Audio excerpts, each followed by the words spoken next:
aqueles que nos acompanham através da TV Rica, os irmãos de mais perto, de mais longe, sejam todos bem-vindos. Também as pessoas que estão aqui hoje pela primeira vez, para nós é uma alegria receber cada um de vocês. E eu espero conseguir pregar hoje gripado, mas vai dar certo. Amém? Tem uma meia dúzia que está torcendo para dar certo. Deixa eu falar uma coisa para vocês. Eu já contei na terça-feira ou quarta-feira passada, eu voltei de Fortaleza, eu estava ministrando num retiro, e eu voltei completamente sem voz. Até agora eu não estou com a minha voz legal, mas eu ministrei 7 vezes seguidas lá, e eu me deparei, me encontrei com uma igreja que ela extrai de nós a palavra, de tanta fome, de tanta vida que se produzia no ambiente. E eu não sei se é uma impressão minha, mas eu estou achando a igreja dispersa hoje. A sensação que eu tinha quando a Fernanda falava era que ninguém estava ouvindo o que ela estava falando, né? Então eu queria te convidar a que nós possamos ter uma cultura de celebração da palavra. Quando a palavra for pronunciada e de alguma forma o Espírito tocar a tua vida, que você celebre a palavra. Nós estamos num culto onde não tem espectadores e protagonistas, nós estamos juntos celebrando o Senhor.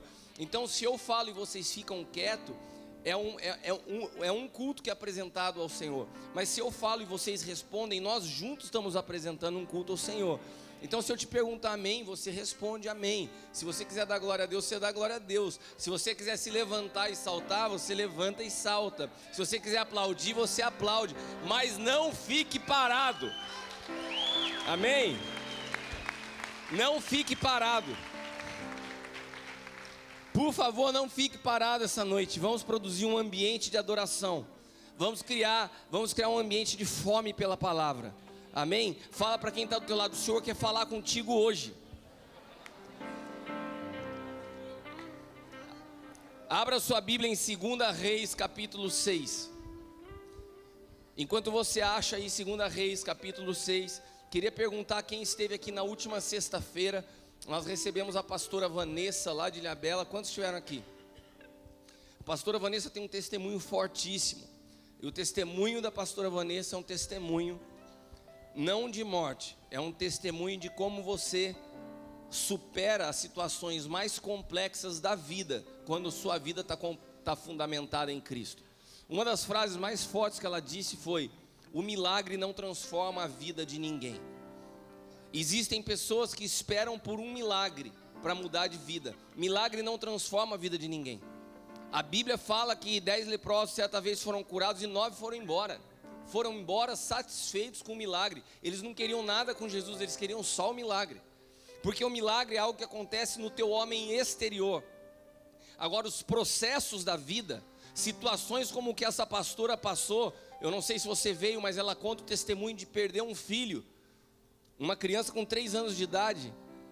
E para uma mãe enterrar um filho, eu acredito que não exista dor maior. Mas essa mulher hoje, ela não parou no seu problema. Ela segue ministrando o evangelho, é uma mulher que tem vida, e que você percebe como ela fala, que ela superou uma situação tão dolorosa. Então a vida não se trata de esperar milagres, se trata de entendermos os processos e não pararmos no meio das dificuldades. É disso que se trata a caminhada com Cristo. Amém? Então esse testemunho, esse trabalho que foi feito pelas mulheres na sexta-feira, no Dia Internacional da Mulher, foi incrível. E se você não veio, você perdeu. Agora vai ter quinta, sexta e sábado mais um trabalho muito interessante. A palavra que Deus trouxe a Leila a respeito do pensamento, crenças limitantes, pessoas que são governadas pelos 5 sentidos, e todo esse campo do pensamento vai ser trabalhado. Então eu gostaria de convidar você, que você convide outras pessoas, esteja conosco de quinta a sábado, nessa semana, nesse trabalho com as mulheres, que eu tenho certeza vai ser incrível. Amém? Amém. Está melhorando, mas tem alguns ainda que não entenderam o lance da resposta. Vamos tentar de novo? Amém? Amém. Isso aí, se continuar assim, tá bom. Vocês abriram sua Bíblia em 2 Reis 6? Abriram, gente? Então beleza, então vamos ler, 2 Reis 6. E o servo do homem de Deus se levantou muito cedo e saiu. eis que um exército tinha cercado a cidade com cavalos e carros. Então seu servo lhe disse: ai, meu senhor, o que faremos? E ele disse: não temas, porque mais são os que estão conosco do que os que estão com eles. E orou Eliseu e disse: Senhor, peço-te que lhe abra os olhos para que veja. E o Senhor abriu os olhos do moço e viu que o monte estava cheio de cavalos de fogo em redor de Eliseu. E como desceram a eles, Eliseu orou ao Senhor e disse: fere, peço, esta gente de cegueira. E feriu de cegueira conforme a palavra de Eliseu. Amém? Eu não sei se todos vocês conhecem esse texto, é um texto bastante conhecido, mas relata uma história que aconteceu na época do profeta Eliseu, onde todas as vezes que existia algum tipo de guerra contra Israel, Eliseu ele contava para o rei de Israel as estratégias dos inimigos. Ele sabia exatamente o que ia acontecer, porque Deus mostrava para ele. E daí o exército inimigo fica revoltado, fala: caramba, quem que é esse profeta dedo duro, que conta tudo que a gente vai fazer? E eles se preparam antes, porque o ministério profético é um ministério de antecipação, não é um ministério de reação. E se a igreja é apostólica e profética, ela tem que ser uma igreja que antecipa os tempos e não que é reativa às situações. Então, quando eles ficam sabendo dessa situação, eles falam assim: vamos cercar a cidade onde está o profeta e vamos destruir com ele. E de repente eles estão lá numa casa, e Eliseu tinha junto dele um servo, um homem que o ajudava, que caminhava junto dele, um discípulo. E esse discípulo olha de repente e vê aquela cidade cercada por um exército.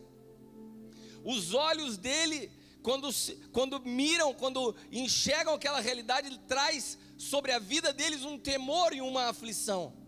Ai, meu Senhor, o que nós vamos fazer? Um exército inteirinho nos cercando. E o Eliseu falou assim: calma.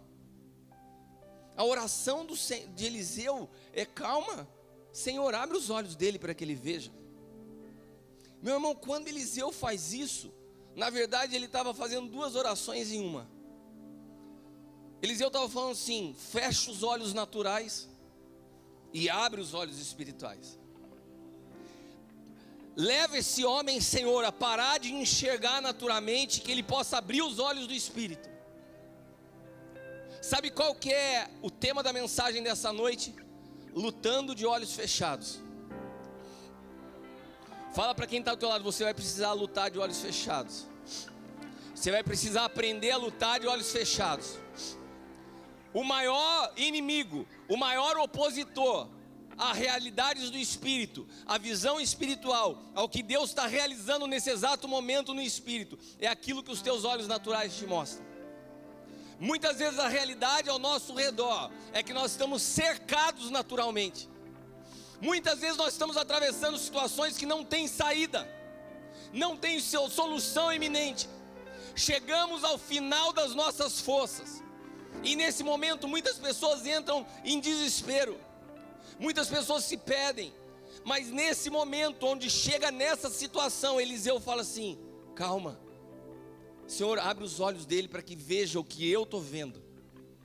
Eliseu aprendeu a lutar, não por aquilo que seus olhos naturais mostravam, mas pela realidade do Espírito, que era muito superior àquilo que os olhos podiam mostrar. E com essa consciência do que se trata esse texto, a canção que nós cantamos nessa noite, ela fala exatamente sobre isso. Parece que nós estamos cercados, parece que nós estamos sitiados, parece que não há solução, mas nós estamos guardados em Cristo. Nós estamos escondidos em Cristo. Cristo habita em nós, nós habitamos nele. Ele é a esperança da glória, ele é a esperança da ressurreição, ele é a esperança de vida. Aleluia, aleluia. Acho que agora está melhor para ministrar, irmãos. Aleluia. Senhor, eu peço que nessa noite o Senhor abra os nossos olhos espirituais. Assim como Eliseu orou pelo seu discípulo, eu peço que o Senhor abra os nossos olhos espirituais. Nos arranca daquilo que os nossos olhos naturais estão nos mostrando. Nos arranca do meio das nossas situações. Pai amado, nós somos um povo que vive no Espírito. O novo pacto trata de uma realidade espiritual. As coisas acontecem de dentro para fora, não é de fora para dentro. Por isso, nessa noite, não se trata do que está acontecendo ao nosso redor, se trata do que o Senhor está produzindo dentro de nós. Nós rompemos com todo medo nessa noite. Eu declaro sobre a tua vida, vida, ressurreição, celebração. Aleluia, aleluia. O maior inimigo da nossa visão espiritual são os nossos olhos naturais. Nós somos sempre tentados a olhar a vida a partir de resultados naturais. Sempre nós seremos tentados a isso, a avaliar a nossa vida a partir de resultados naturais. E no antigo pacto, essas realidades externas, de fato, elas tinham um certo valor, porque ainda não havia uma vida do Espírito habitando em nós. O homem não era governado de dentro para fora, o homem era governado de fora para dentro. A presença de Deus habitava num tabernáculo, dentro de uma arca. Então o cuidado com o tabernáculo, o cuidado com a arca, o cuidado com os rituais, tudo isso apontava para coisas que tocavam diretamente a vida dos homens de Deus. Essa não é a realidade do novo pacto. As grandes batalhas são travadas no campo da nossa mente. As grandes transformações que Deus quer produzir são internas.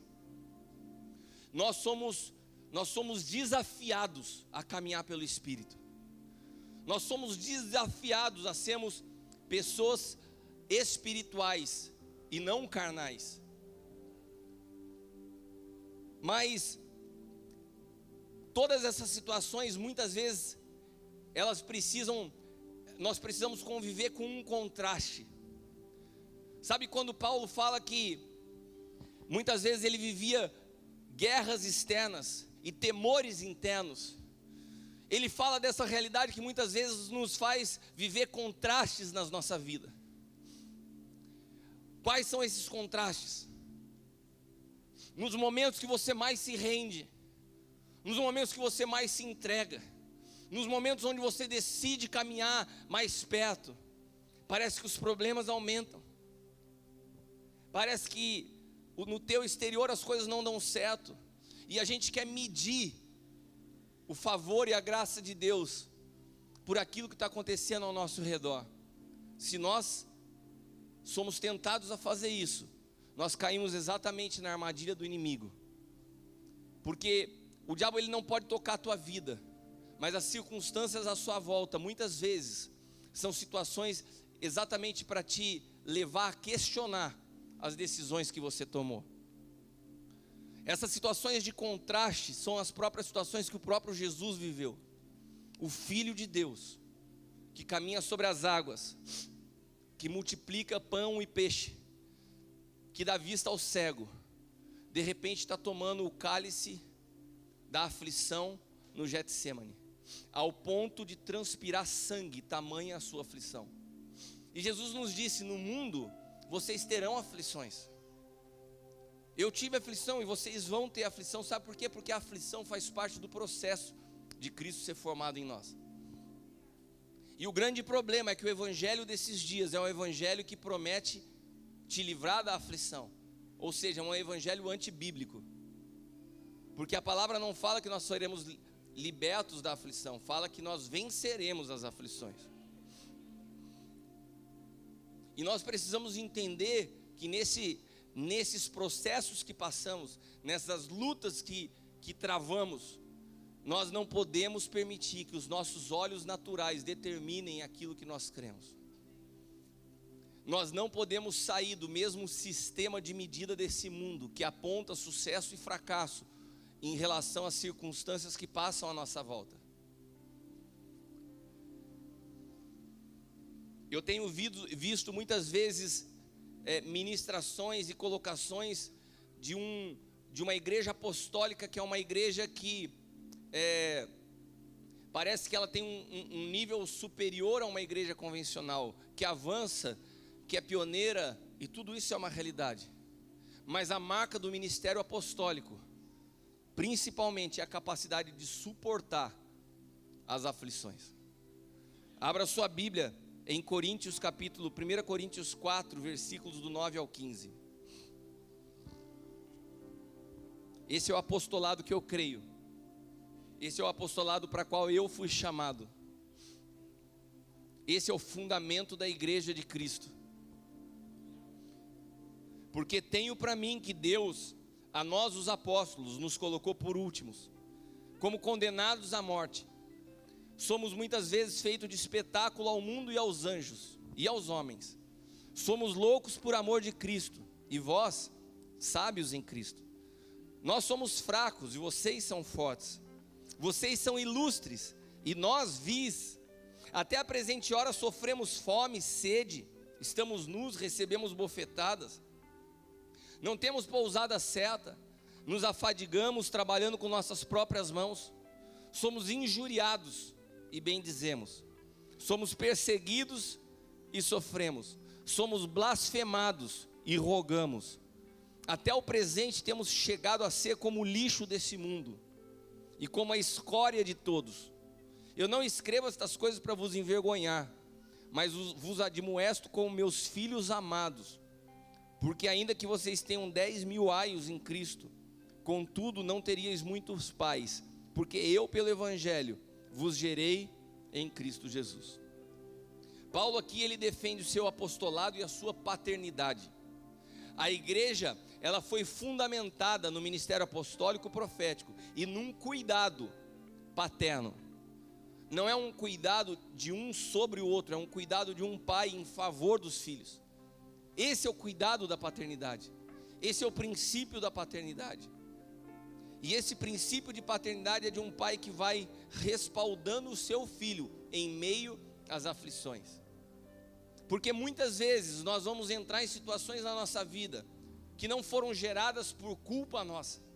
Nós vamos passar por dias na nossa vida que nós não temos humanamente condições de resolver.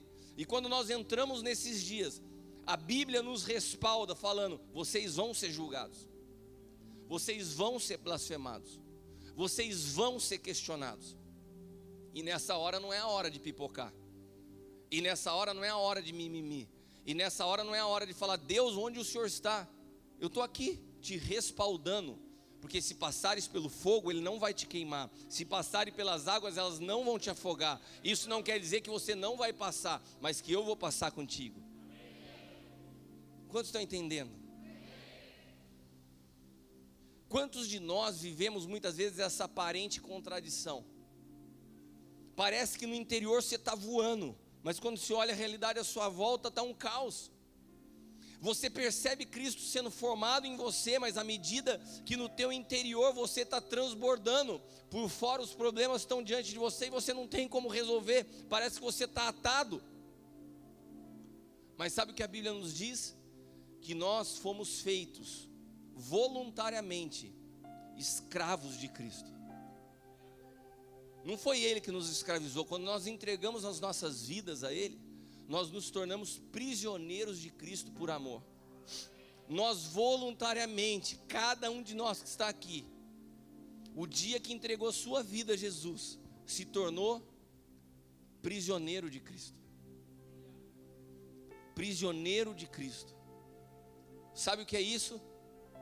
Aquela famosa frase que você ouve no meio cristão do livre-arbítrio foi perdido nesse dia. A nossa vontade foi entregue na cruz, assim como a de Jesus foi entregue também no Getsêmani. Pai, todavia seja feita a tua vontade, ou seja, eu não tenho mais direito sobre a minha vontade. E sabe o que potencializa os nossos problemas? É o tanto de direito que nós achamos que temos. Porque quando os problemas acontecem, nós nos lamentamos, nós nos martirizamos, porque a gente pensa sempre assim: por que comigo? Por que isso está acontecendo? E nós nos colocamos num patamar que a Bíblia chama de justiça própria, e essa lente da justiça própria, ela potencializa o problema. Se nós entendemos que todos nós somos prisioneiros de Cristo, não tem mais essa por que comigo. É o que o Senhor quer revelar de Cristo a mim no meio disso, porque todos vamos passar. Ninguém ficou fora dessa. Todos vamos passar. Todos vão sofrer aflições. Nós todos passamos por problemas todos os dias. O problema não é o problema. O problema é como nós reagimos aos problemas. Amém? Ficou confuso ou você entendeu? O problema não são teus problemas. O problema é como você reage aos teus problemas. é qual a mente, é da onde nascem os teus pensamentos quando olha para os problemas. Sabe quando você olha assim, caramba, eu estou conhecendo mais de Cristo. Comecei esse ano na escola de profetas, mas o meu casamento está cada dia pior. Como conviver com esse contraste? Eu chego da igreja voando e chego em casa, é sapato voando. Aqui eu estou voando, lá em casa é o sapato. E daí você fala assim, será que é uma incoerência? Será que eu estou sendo hipócrita? Me sinto tão íntegro no espírito. Rompi com prostituição, rompi com pornografia.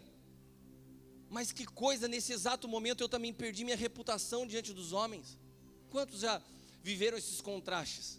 Na hora que se sente mais íntegro diante de Deus, mais inteiro diante de Deus, é o momento que externamente a sua reputação vai embora. Por situações que você não tem como resolver. Nossa, sabe, eu vivi muito tempo na mentira e parece que nesses últimos anos eu consegui me libertar disso. Agora eu estou vivendo na verdade. Eu passei a viver na verdade. E parece que é um contraste, mas quando eu passo a viver na verdade, eu me torno alvo da mentira. No momento que eu estou mais inteiro na minha vida, sou acusado de coisas que não são reais. Quantos estão entendendo o que eu estou falando? Eu estou falando dos contrastes que nós passamos na vida. Mergulhei em Cristo, me sinto enriquecido de tanto que eu recebi, mas nesse momento é o momento onde as minhas finanças acabaram. Tenho dificuldades diárias para pagar as contas, para as necessidades mais básicas. Esses contrastes acontecem na vida de todos. O problema que é potencializado é a partir da onde você está olhando para a vida, porque se os teus olhos naturais ditam as batalhas que você está travando, você está potencializando todas essas coisas externas e ignorando as de dentro, e muitas vezes colocando em xeque o que está acontecendo por dentro diante das coisas que estão acontecendo por fora. Mas se você fecha os teus olhos para aquilo que é natural e olha só o espiritual, você vai perceber que nós estamos avançando de glória em glória, de vitória em vitória, porque mesmo nessas circunstâncias, nada pode nos parar. E todas essas circunstâncias são temporais, meus irmãos. Elas vão durar um tempo e elas vão ter que se acabar, mas o que Deus está produzindo dentro de nós é eterno. Então, o grande desafio é não pare diante de realidades externas. Enquanto Deus está trabalhando dentro de você, não permita que as realidades externas te paralisem. E eu não estou falando para você de uma plataforma de alguém que está vivendo num mar de rosas. Esse é o meu desafio diário. Eu escolhi isso para a minha vida desde que eu entreguei minha vida para Jesus. Há 20 e poucos anos atrás, o primeiro desafio foi perder todos os meus amigos. O evangelho não era simples como hoje. Fui alvo de vergonha, de brincadeira, de zoação. Ninguém compreendia. Como que o cara que estava com a gente agora na balada, nas festas, agora diz que é crente? Depois foram os desafios profissionais, que foram crescentes. As crises que vieram sobre a economia desse país nos últimos anos, que atacou a todos. Mas quando você é um homem de Deus, quando você é um apóstolo, você sai desse cenário natural, e você é muito maior o alvo da acusação, como Paulo disse. Injuriado, perseguido, reputação acabada, porque qual é a história? Se você é homem de Deus, por que você passa isso? E eu te respondo, exatamente por ser homem de Deus é que eu passo por isso. Porque se não fosse homem de Deus, já tinha parado no meio das lutas, já tinha desistido. Quem está falando para você não é quem viveu um evangelho de flor, mas quem decidiu experimentar da cruz de Cristo. Se nós não tivermos convicção de que as nossas lutas são internas e não externas, nós seguiremos nos sentindo frustrados em momentos da nossa vida. E isso produz muitos malefícios para cada um de nós individualmente, mas também ao corpo de Cristo como um todo, porque nós vamos nos distanciando da vontade de Deus. Cada vez que você entra em conflito, cada vez que você murmura, Cada vez que você questiona, cada vez que você pensa em desistir, você se distancia da vontade de Deus. E a vontade de Deus é um mistério. Repita comigo, a vontade de Deus é um mistério. Você não acessa a vontade de Deus olhando de fora para dentro. Você já viu que na hora do desespero, a primeira coisa que vem na nossa, Senhor, mas qual que é a tua vontade nisso? E a gente tenta, numa mente carnal, aterrorizada pelos problemas, entendendo, é impossível. Você não acessa a vontade de Deus, porque a vontade de Deus é um mistério. Efésios capítulo 1, versículos do 8 ao 10 diz assim: o qual derramou sobre nós com toda sabedoria e entendimento, nos revelou o mistério da sua vontade. Eu vou ler de novo. O qual derramou sobre nós com toda sabedoria e entendimento, e nos revelou o mistério da sua vontade, de acordo com o seu bom propósito. Repita comigo, o propósito é de Deus. Vamos redimir algumas terminologias que nós temos. O meu propósito, o meu chamado, o meu. Cara, na cruz acabou a conjugação em primeira pessoa. A gente morreu para o meu e nasceu para o nós. Nós somos parte de um corpo coletivo. O propósito é de Deus, o chamado é de Deus. Tudo é por Ele, por meio dEle, para Ele. Glória, pois, a Ele eternamente. Aplauda ao Senhor.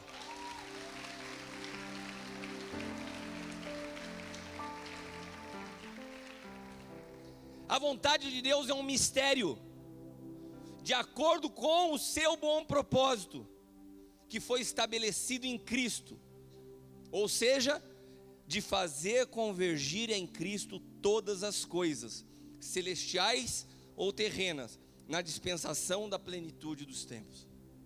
Se nós fôssemos resumir a vontade de Deus, o mistério da vontade de Deus, é que tudo que acontece na tua vida, tudo que acontece na minha vida, tudo que acontece sobre a face da terra, está tudo alinhado para produzir uma só coisa: convergir todas as coisas em Cristo. Ou seja, até os teus problemas e os meus problemas não são nossos.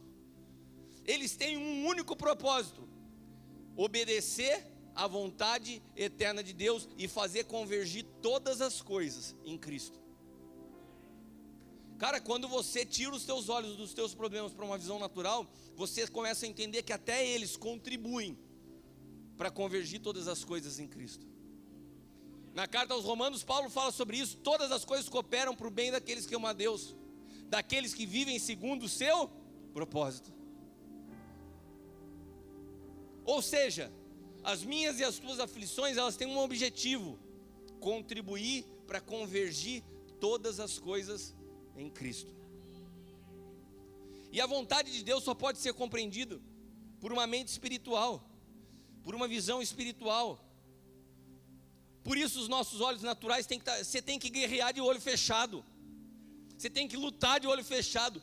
Que tipo de luta com o olho fechado? É não olhar para a circunstância que está à sua volta, porque ela não pode dizer nada a teu respeito. As circunstâncias à tua volta não têm a autoridade para dizer a respeito de quem você é. Nós não somos aquilo que as pessoas falam, nós não somos o que as circunstâncias dizem, nós somos aquilo que o Senhor fala a nosso respeito. Tem um filme de um violinista famoso, eu não sou bom de lembrar nome de filme, muito menos do personagem do filme, mas eu gosto de filme. E nesse filme um violinista famoso foi treinado por um dos maiores mestres de violino da sua época. E o cara era super exigente. E quando ele foi para a sua primeira apresentação, depois de anos treinando, o mestre achou que ele estava pronto. E ele foi, aí Bruno, o cara é do violino, lembrei disso agora. E o cara achou que ele estava pronto, que ele poderia fazer a sua primeira apresentação. E daí o moleque vai para a apresentação e o cara arrebenta. O menino arrebenta.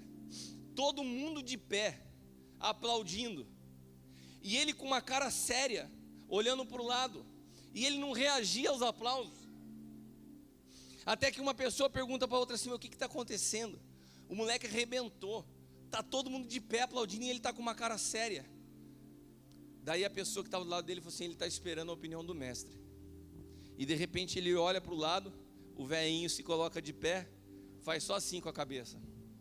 E daí ele abre um sorriso e começa a celebrar. Sabe por quê? Porque no meio daquela multidão, a única opinião que importava era do seu mestre, não era das pessoas. Sabe o que isso quer dizer?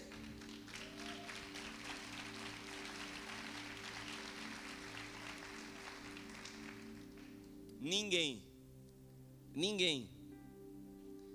está apto a falar da realidade do que você está vivendo. Não se prenda à opinião das pessoas. Não se prenda à realidade externa da tua vida. A nossa grande luta está centrado em tudo que se opõe ao que eu possa me render a Cristo. Toda possibilidade que surge na minha vida para que eu não me renda, tudo que é apresentado de proposta, de atalho ou de saída que me livre de uma aparente situação onde eu tenha que me render, toda muleta que me é oferecida, tudo isso é o que nós travamos de luta, porque a nossa luta é nos render até que tudo possa convergir em Cristo. Não há reconciliação entre pessoas se uma delas não estiver em Cristo. Se você não se rende a Cristo, se os olhos que te conduzem, eles não são estimulados pela mente de Cristo, se você é governado por uma visão natural, é impossível te reconciliar com alguém que está em Cristo. Eu vou repetir isso. A palavra de Deus fala que nós carregamos o ministério da reconciliação, que Cristo carregou sobre ele toda a injustiça e toda a oposição e toda a inimizade. Hoje nós portamos o ministério da reconciliação. Quando nós estamos em Cristo, nós somos por natureza reconciliáveis, porque nós fomos reconciliados. Quantos entenderam? Em Cristo nós nos tornamos reconciliáveis, porque nós fomos reconciliados. Agora, se eu estou em Cristo e eu tento restaurar uma relação que se rompeu com o Roberto e ele não está em Cristo, é impossível reconciliar duas pessoas que estão em duas naturezas diferentes, porque ele vai sempre olhar a situação que nós estamos vivendo a partir da sua ótica pessoal e daquilo que produziu prejuízo para ele, e eu vou olhar sempre na disposição de abrir mão do meu direito para me reconciliar com ele. Sabe o que isso quer dizer? Que você no seu casamento, você pode fazer 10 mil cursos de casais, você pode passar pelos melhores professores do MMI, se você não estiver em Cristo, não tem como reconciliar teu casamento. A natureza fora de Cristo é irreconciliável, e isso atrapalha casamentos, isso atrapalha a relação entre pastores, que ao invés de convergirem todas as coisas em Cristo, estão disputando para ver quem tem razão.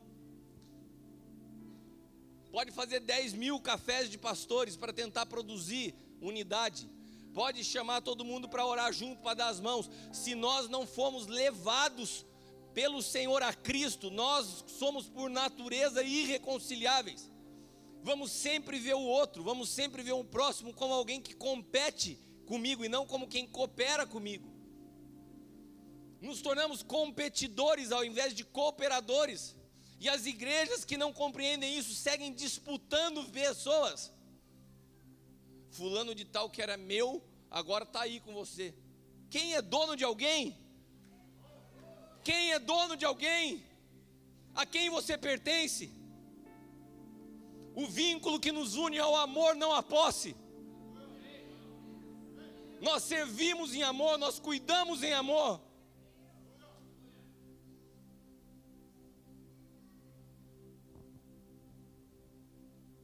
O egoísmo, a natureza egocêntrica, vai sempre governar a vida daquele que não convergiu tudo em Cristo. E daí tudo gira ao meu redor, dos meus interesses, dos meus benefícios e dos meus prejuízos. Quem está em Cristo abriu mão de tudo. Você quer saber se você está em Cristo? Olha para a tua vida e vê ainda o que você fica relutando para abrir mão.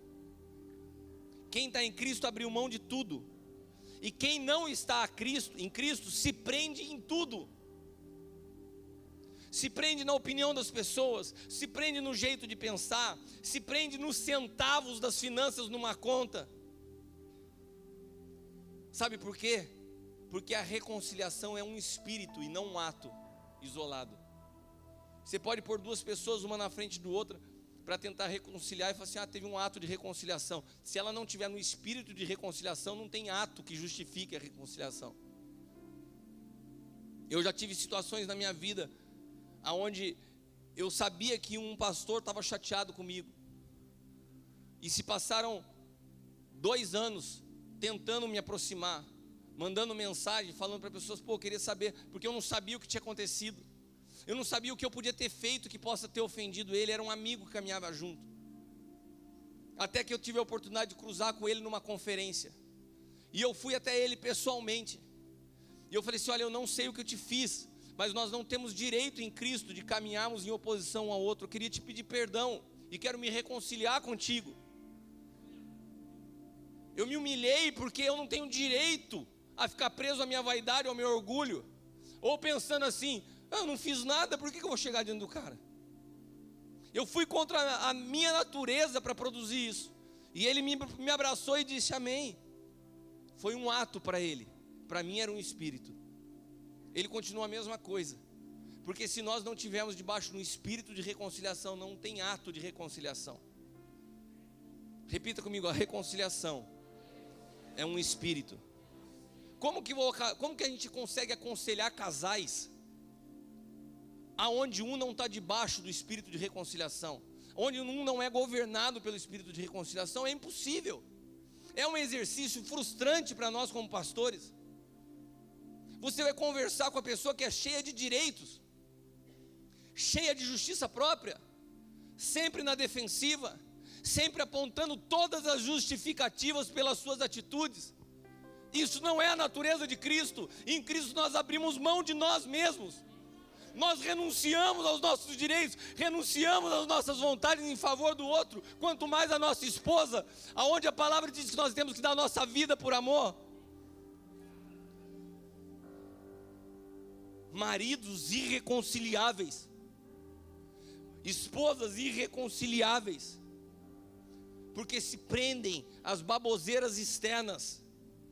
Eu já soube de uma história, não é uma história, me expressei mal. Eu já soube de uma situação de um casal que se converteu na mesma época que eu, que eles se separaram porque o cara começou a se incomodar, que quando o sabonete estava acabando, a mulher não pegava o resto do sabonete e colava no novo, e perdia aquele resto de sabonete. Isso é uma realidade. Você está rindo? Quantas mulheres passam por isso aqui? Que estão rindo, mas estão falando assim, fala Deus. Homens que sofrem de um espírito de miséria. Sabe, e quando você não é governado pelo espírito da reconciliação, tudo é justificativa para você romper. Tudo é justificativa para você brigar, tudo é justificativa para inimizade.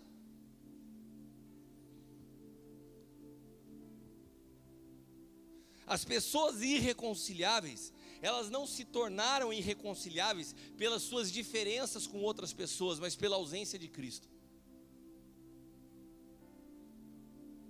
Você entendeu? Você pegou aí no seu espírito? Eu não sei se você vive alguma situação onde não tem reconciliação, mas pessoas irreconciliáveis, elas não se tornaram irreconciliáveis por causa da diferença que tem com você, ou você tenha com outro. Essa dificuldade de reconciliação não é pela diferença, é pela ausência de Cristo. Em Cristo é impossível que nós não sejamos reconciliados. Em Cristo é impossível que nós não tornemos um. Porque a gente para de olhar a vida e as pessoas através de um olhar natural e passa a enxergar no Espírito, e nós somos devedores uns dos outros. Eu não tenho direito de um sobre o outro, eu sou devedor um do outro. E nesse campo é onde residem todos os nossos temores. Nós tememos perder tudo aquilo que nós vemos. Ou seja, preste atenção, nós estamos falando de uma luta que é travada todos os dias na sua vida e na minha. Aonde residem os teus temores? Aonde residem os nossos temores? Nós tememos perder aquilo que nós vemos. Porque às vezes nós somos tão governados por essa natureza, que tudo que é visível nós temos medo de perder. E nesse campo se residem as nossas diferenças. Aonde nasce o ciúme? Do medo de perder aquilo que eu tenho diante dos meus olhos. Por quê? Porque eu olho pessoas como posses. Eu tenho posse sobre esse meu amigo. Então, se o meu amigo faz um churrasco na casa dele e não me convida, e eu tenho a posse dele, como que ele faz sem me avisar?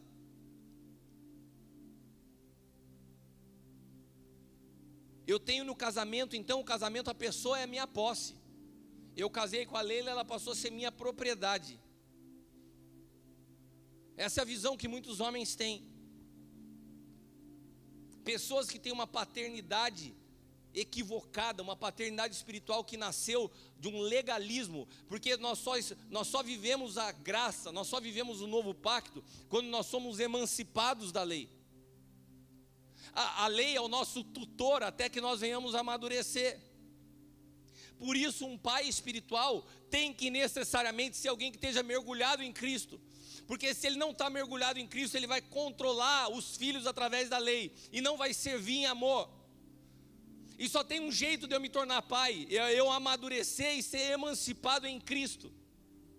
Fora isso, eu posso ter aspecto religioso, eu posso ser pastor de uma igreja, se eu não estiver em Cristo, não for emancipado, o que governa a minha vida é a lei. Por isso a palavra de Deus nos diz que aquele que está em Cristo, mas não amadurece, em nada ele se difere de um escravo. É uma criança. Eu não estou falando de salvação. Eu estou falando da maturidade para exercer uma paternidade em favor dos homens e não uma opressão de posse. Eu não posso te perder, você é meu. Isso acontece em casamento, isso acontece em amizade. As pessoas se sentem donas. E quando você se sente dono, você cobra todo mundo. Por que eu não fui convidado? Por que você fez isso e eu não fui? Por que você foi para tal lugar e não me avisou? Gente, ou a gente serve as pessoas através de Cristo, e quando nós servimos através de Cristo, nós somos devedores uns dos outros, eu não tenho direito a nada. E daí eu não me frustro. Eu não me frustro porque eu estou cuidando, eu estou servindo em Cristo, não estou fazendo para mim. Ah, mas você serviu tanto tempo falando de tal, o pastor tal que você cuidou, o cara foi embora. Eu falei, amém, eu servi em Cristo. O vínculo que tem que nos unir é o amor, não a posse. Os nossos vínculos se encontram em Cristo, e não daquilo que nós podemos receber ou dar numa relação.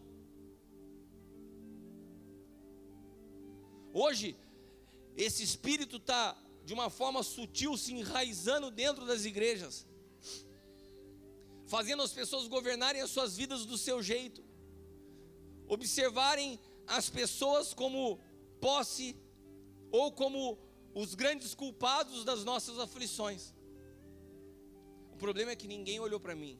O problema é que ninguém orou por mim. O problema é que e sempre a culpa são das pessoas. Até os pastores estão assim, entrando em depressão. Servi tanto tempo a esse povo e eles não me reconheceram, não me honraram. Você serviu por honra ou você serviu como ao Senhor? Você serviu sem esperar nada em troca?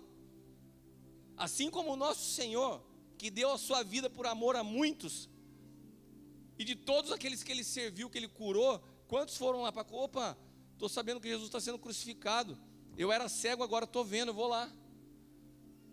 Você viu na cruz o cego? Você viu os leprosos? Você viu os discípulos? Você imaginou se Jesus chega na cruz e começa assim, ó: Pai, eu dei minha vida, eu orei, aquele cara lá então, fiquei o tempo inteiro com ele. Pedro, discipulei ele de perto, levei ele no Monte da Transfiguração e o cara vazou. E fingiu que não me conhecia. Se Jesus tivesse esse espírito miserável, ele não chegava na cruz. E nós nos alimentamos disso, de cobrar as pessoas, porque sempre o fruto é a justiça própria, a marvada da justiça própria, que faz a gente sempre se achar cheio de direitos. Não, eu vou falar do meu jeito, porque é o meu jeito. Agora está uma onda de pastor falar do púlpito palavrão. Não, é o meu jeito, e eu falo do jeito que eu quiser. Está uma onda de pastor xingar as pessoas nas redes sociais. Eu faço do meu jeito. Se entrou na minha página, eu te trato do jeito que eu quero. Quem disse que tem o seu jeito? Quem disse que a gente tem direito de tratar as pessoas do jeito que a gente quer? Quem disse que a gente tem direito de falar do que a gente quer? A palavra de Deus na Bíblia é algo que é tratado de uma forma tão séria que fala que a gente vai prestar conta de cada palavra que sai da nossa boca. Você acha que eu tenho direito, da mesma boca que glorifica a Deus, eu estou falando um montão de palavra chula? Você acha que eu tenho direito de, porque eu expressei a minha opinião numa rede social, alguém veio embaixo, fez um comentário que eu não gostei, eu xingar a pessoa, mandar a pessoa para aquele lugar? Você me desculpa, nós estamos entrando num campo completamente equivocado.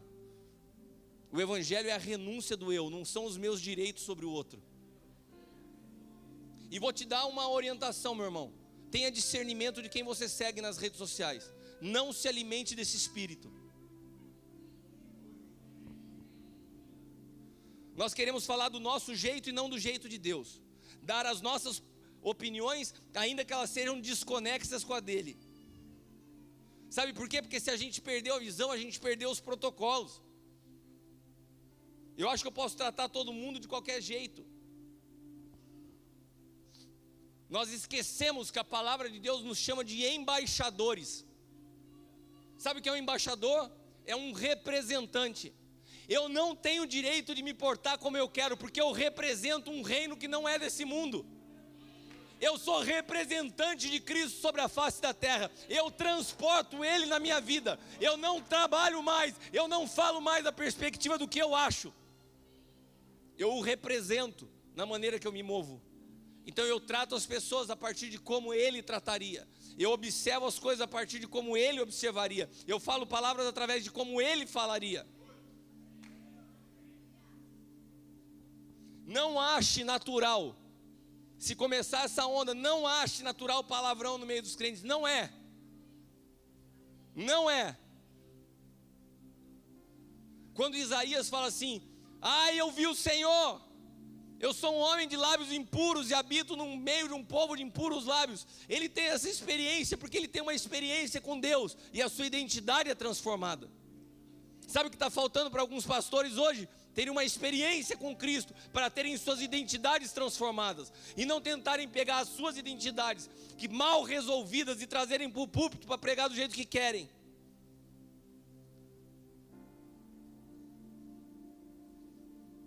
Nós somos representantes do Senhor, e se eu sou representante, eu não tenho direito nenhum, nem sobre o meu corpo. Perguntas como assim: o que você acha de tatuagem? Eu não acho nada, eu não tenho direito sobre o meu corpo. O problema não reside no fato de se tatuagem é pecado ou não é pecado. Eu não tenho direito sobre o meu corpo. Eu não tenho direito sobre nada que eu sou totalmente. Eu fui comprado por Ele. Você está falando que você é contra? Não, não estou falando que sou contra. Estou falando que eu não tenho direito. Aonde eu me movo, aonde eu me relaciono, os lugares que eu entro, as pessoas para quem eu prego. Mas você acha legal ou acha feio? Eu acho super legal. Estou abrindo meu coração para você. Gostaria de ter um monte, que nem o Rubens. Acho super legal. Eu não tenho direito.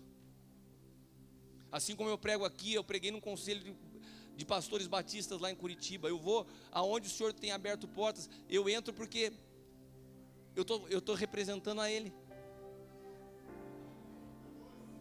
Eu não tenho direito sobre a minha vida. Eu não tenho direito de ter o que eu quero. Eu não tenho direito de falar do jeito que eu quero. Eu perdi a minha vida, não vivo mais eu, mas Cristo vive em mim.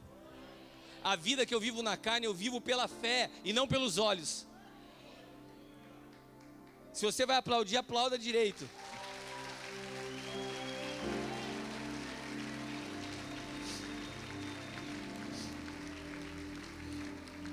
Sabe por quê?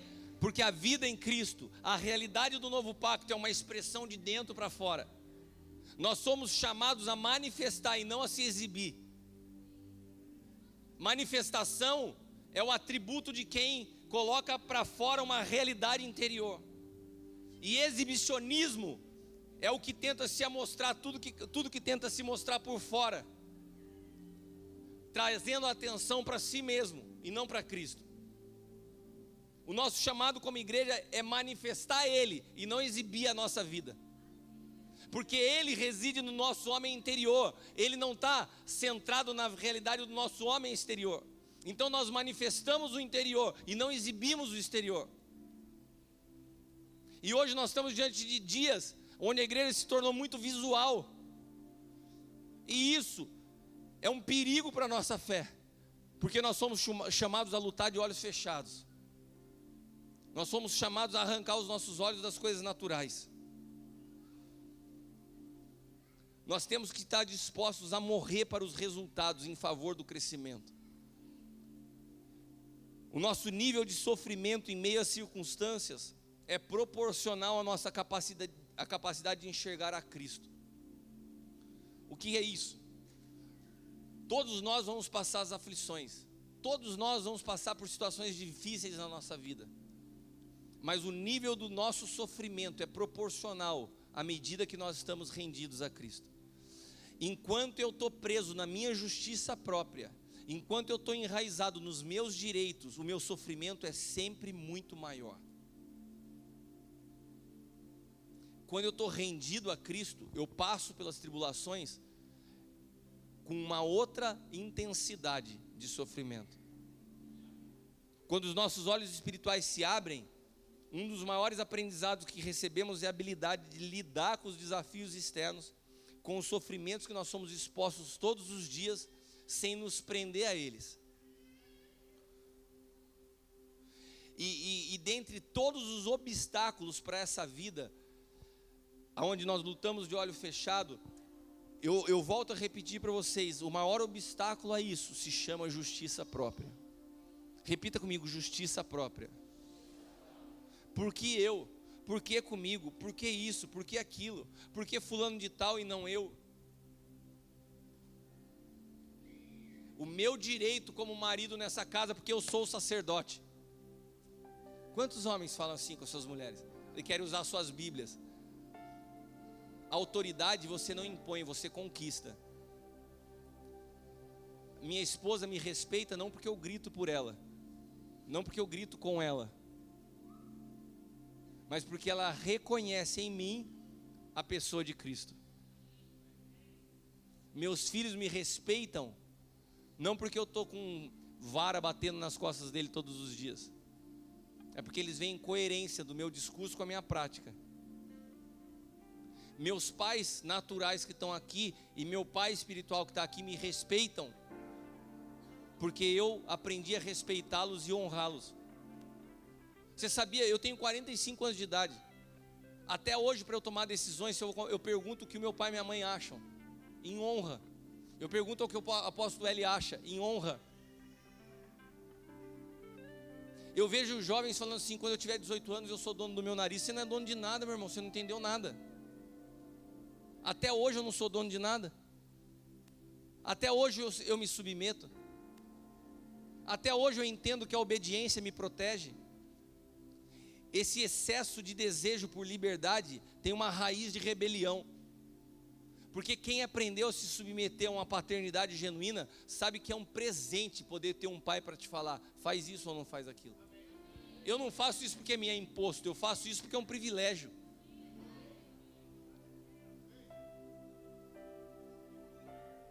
Abra sua Bíblia em Isaías 64. Isaías 64, versículo 6.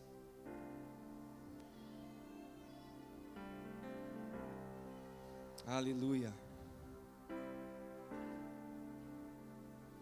Todos nós estamos como o imundo. Todas as nossas justiças são como um trapo de imundície. Murchamos como a folha, e as nossas iniquidades como um vento nos arrebatam. Aqui fala o seguinte: a nossa justiça é como um trapo de imundície. Sabe quando você se prende ao seu direito? Sabe quando você se prende à sua justiça? Fala, isso não é justo. Sabe quando você solta essas expressões, quando nós soltamos isso? Isso não é justo. Essa justiça, para Deus, é como um trapo de imundície. E o que mais nos prende nesse trapo de imundície é o orgulho. É o orgulho que nos cega. É o orgulho que alimenta a justiça própria. É o orgulho que não faz com que você abra os teus olhos espirituais e reconheça a miséria e fale assim, perdão.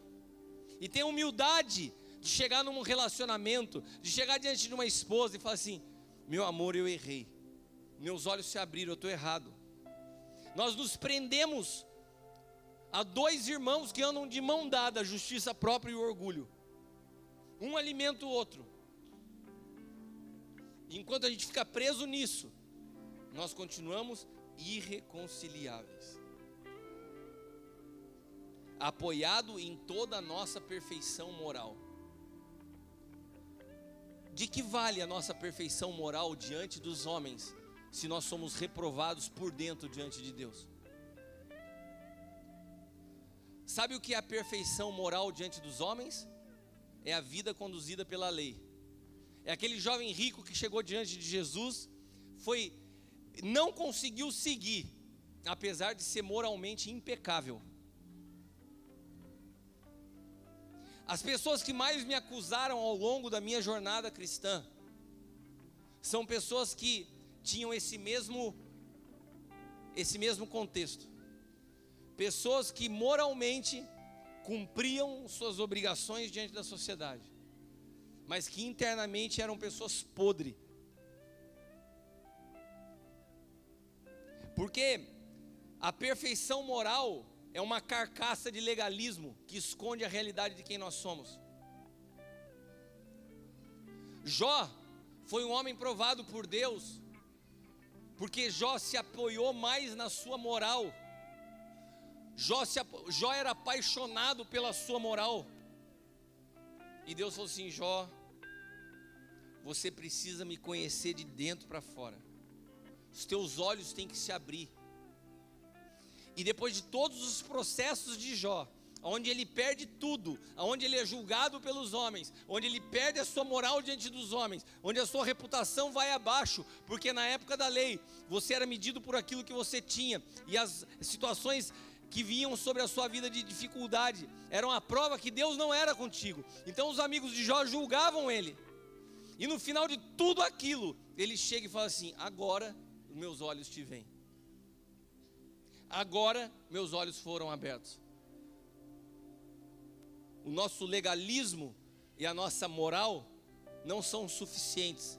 Eles muitas vezes são como trapo de imundície, porque eles andam de mãos dadas com a justiça própria. Eu não me apoio em nenhum mérito. Eu não me apoio em nenhum ato de justiça. Eu me apoio na vida de Cristo, que me justificou. E Ele governa a minha vida.